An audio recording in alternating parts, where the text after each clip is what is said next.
You frankly, and everybody knows this, I have so many experiences pagdating sa mga OFWs, knowing their plight, their problems, and all. May nakita ako sa social media, talagang marami naglalabi sa'yo, kumakalat. In fact, magre-raise pa ata sila ng funds in support of you. In fact, they were saying na magrarally sila sa Senate, sa Congress, para i-push talaga na ikaw ang maging susunod na secretary. Magrarally yung mga supporters mo, at kung sakali man ikaw napiling presidente, magkakaroon tayong problema dalawa. I'm telling this, diretsuhan na, wala na akong paligoy-ligoy. Pag pula-pula ako, pag puti-puti ako. Pag ikaw ay, pag nagrally-rally dyan yung mga supporters mo, mga alipores mo, kinulit kami ng kinulit. At siyempre kami, hindi kami ma-influensya. At ikaw ay naging secretary, magkakaproblema tayong dalawa. I'm telling you that right now. Plain, very thorough. On the other hand, it will be best kung mag-umpisa na tayo sa mga katanungan, sa mga suggestions, etc. para we can go and move on. Okay lang ba? Yes, sir. Although I really appreciate this gentleman. Yes, sir. I've known this gentleman for many, many years and he's good. So anyway, nasabi kanina sa aking opening statement na I fully support the DMW, not 100% but 101%. Kasi mahal na mahal ko ang ating mga OFW. Alam ko kayo ang ahensya na magbibigay suporta, pangangalaga sa ating mga tinaguriang makabagong bayani. And you can be assured from me being the chairman committee sa migrant workers na I'll always be there for you. In fact, nung nakaraang taon, dinagdagan ko pang budget nyo, and I'll keep doing that. I'll keep supporting DMW. And I'm very happy doing that. Now, to tell you frankly, and everybody knows this, I have so many experiences pagdating sa mga OFWs, knowing their plight, their problems, and all. Tulad ng marami sa inyo, marami din kayong karanasan sa mga OFW at pagmamahal sa OFW, nandun yung sincerity ninyo, and I appreciate that. And I see two people so far na very familiar sa akin, na I've been talking to many times in the past dahil nakita ko yung concern nila sa OFWs at nalalapitan ko. Having said that, with the passing of our beloved Secretary Toots Oplek, which malaking kawalan, meron inassign OIC. That's Yusek Leo Hans Kakdak, which I know this gentleman for a long time. And hindi ako magkikialam kung sino ilalagay ni Presidente because that's his prerogative. On the other hand, gusto ko rin yung upong Secretary ng OFW, yung kilala ko at mga katrabaho ko. Not personally, kilala ko na may puso para sa OFW. Kilala ko na matagal nang tatrabaho sa OFW. I'll leave it up to the President. May nakita ako sa social media, talagang marami naglalabi sa'yo. Kumakalat. In fact, magre-raise pa ata sila ng funds in support of you. In fact, they were saying na magrarally sila sa Senate, sa Congress, para i-push talaga na ikaw ang maging susunod na secretary. Again, like I said earlier, it's up to the President. Ang alam kong karanasan mo is lawyer ka dati ng mga recruitment agency. So, me personally, lawyer ka ng mga recruitment agency, wala akong pakialam doon. Nasa Presidente pa rin. Alam ba ni Presidente na ikaw ay lawyer ng recruitment agency? Yes or no lang? Kasi alam ko may mga naglalabi. Does the President and the First Lady know that ikaw ay lawyer ng mga recruitment agency at yan lang ang, sorry hindi ko sinasabihan lang, yan ang iyong may dadala. Kung sakali man, lahat naman kayo qualified. Siguro, as far as the President is concerned, lahat kayo pwedeng pipiliin ni Presidente.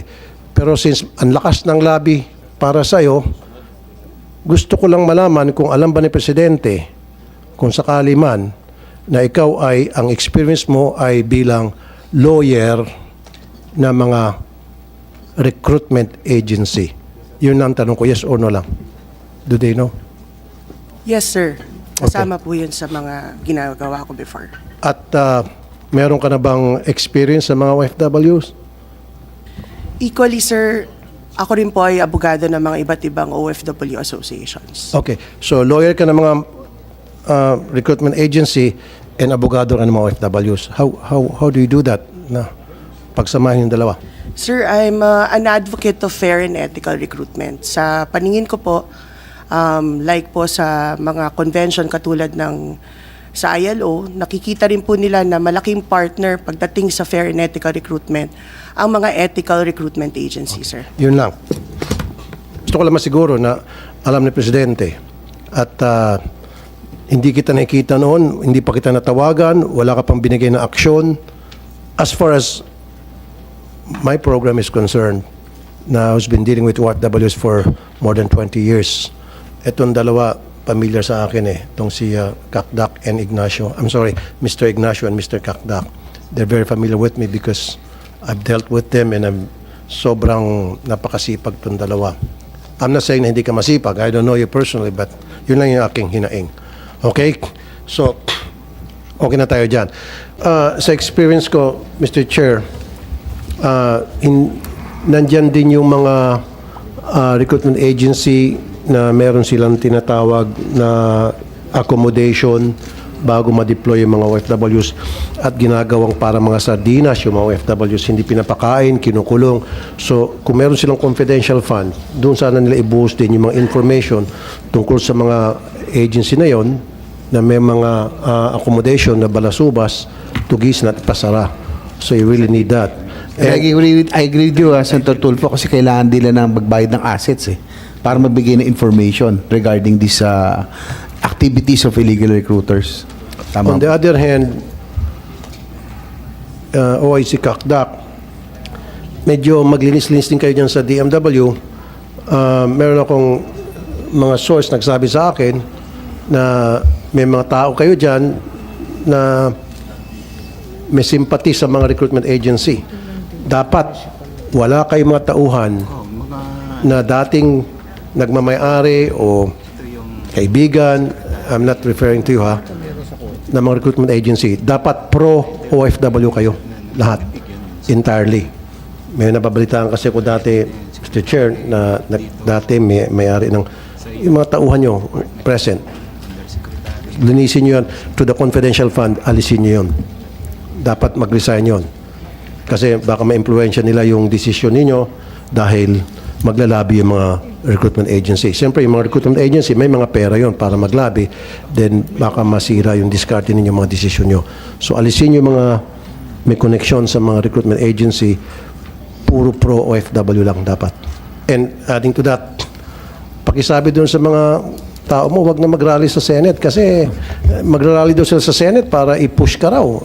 Doon na lang sila mag-rally sa Luneta, wag na sa Senate. We know what we're doing. Lalo na ako, bilang chairman ako ng migrant workers, nobody can influence me. Magtumba baliskat pa sila dyan, magtumbling-tumbling pa sila dyan.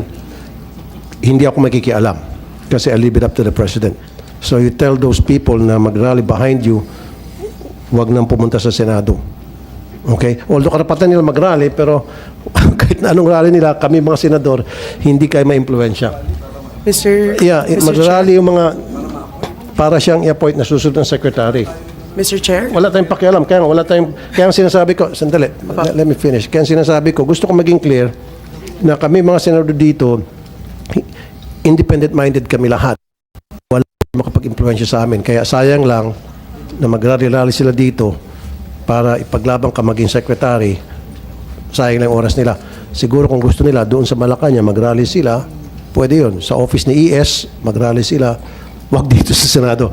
Sayang lang yung oras. Kasi, like I said, each and every one of us ay independent-minded at hindi kami pwede ma-impluensyahan. You get that, right? Yes, Mr. Chair. Mr. Yes, Chair, if I may just comment. Before you continue, Yusek Kaunan, the chair would like to acknowledge the presence of our majority leader, Senator Joel Villanueva. Thank you, sir, for joining us. Yes, Yusek Kaunan, please respond Thank you, to... Mr. Chair. Actually, Mr. Chair, this is the first time I heard of that effort to have a rally on the part, personally, Mr. Chair, if there are those who have expressed their support, well, of course, any of us in this room can be a secretary, based, of course, on the trust and confidence of the President. But Mr. Chair, on our end, as USEX, so as part of the team that was built by Secretary Tutsople, we're here focused on just working and making sure that we'll be able to give service to our OFWs. Thank you. And I may add, kasi pag nangyari yun, magrarally yung mga supporters mo, at kung sakali man ikaw napiling presidente, magkakaroon tayong problema dalawa. I'm telling this, diretsuhan na, wala na akong paligoy-ligoy. Pag pula-pula ako, pag puti-puti ako. Pag ikaw ay, pag nagrally-rally dyan yung mga supporters mo, mga alipores mo, kinulit kami ng kinulit, at siyempre kami, hindi kami ma-influensya, at ikaw ay naging secretary, magkakaproblema tayong dalawa. I'm telling you that right now. Like you said, lahat kayo qualified. So, ngayon, wag mo pag-ready hindi mga alipores mo, dun sa labas, okay sa atin. Okay? Okay tayo. Para maging maliwanag lang. Wala akong kinakampihan sa inyo, ha? Wala akong kinakampihan. Okay, neutral ako rito kasi I leave it up to the President. However, pagdating sa experience, na-mention ko na kanina, hindi ko na-mention ulit, may mga kasama kayo na sanay na ako, meaning nalalapitan ko, mabilis naman umaksyon. In fairness, ilan nga sa kanila, Mr. Chair, kahit na bakasyon nila sumasagot. Meron pa nga dyan, I'm not gonna mention the name, baka sabihin, pinapaboran ko, may sakit, nasa ospital, tinawagan ko, umaksyon, lumundag. Any time of the day. Ganun dapat. Sa ngalan ng OFW, pag tinawagan, nandoon, binubush yung time. May puso. Gusto ko yung magsiserve sa ating mga OFW, yung may puso. Yung puso ay para sa OFW talaga. And that person should do everything na para mapaayos ang kapakanan ng mga OFW. Hindi sa kapakanan na kung sino man yung mga sumusuporta sa kanila. Kasi lalabas at lalabas yan eh. Kahit na anong klase pang pagtago, darating yung time, may kita rin na wala sa puso niya yung OFW. Okay? Yun lang.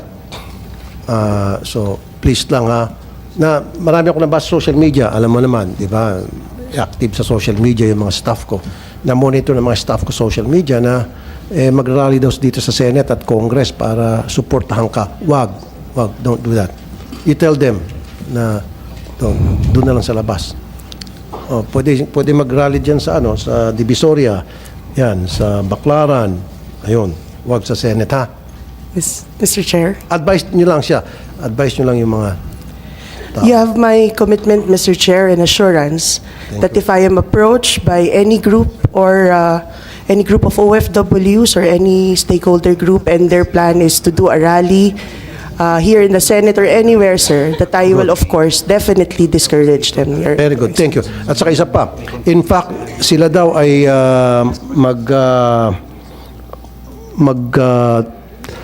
contribute sa isang fund para irali kang ma-appoint. You see? Marami nagmamahal sa yung siguro mga OFW. I don't know whether they're really OFWs or not. I don't know. Okay? Karapatan nila yon. Pero just to let you know na kung ilan libo na mga libo-libong thousands and thousands of pesos sila ay magpopondo para daw ikaw ay ma-appoint. Para malaman mo lang. Okay. So that you're aware of that. Okay? But tell those people, wag na mag-rally dito. Para Yusek, just please take note of the concern of Senator Yes, Mr. Tulfo. Chair. Yes. again, wala akong kinakampihan dito. Wala. Anybody of you pwede maging i-appoint ni Presidente, and then hindi ako makikialam kung sino appoint ni Presidente, yun ay prerogative ng ating Pangulo. Kahit na sinong ilagay niya, wala dapat pumalag. However, sabi ko nga, leave it up to the President.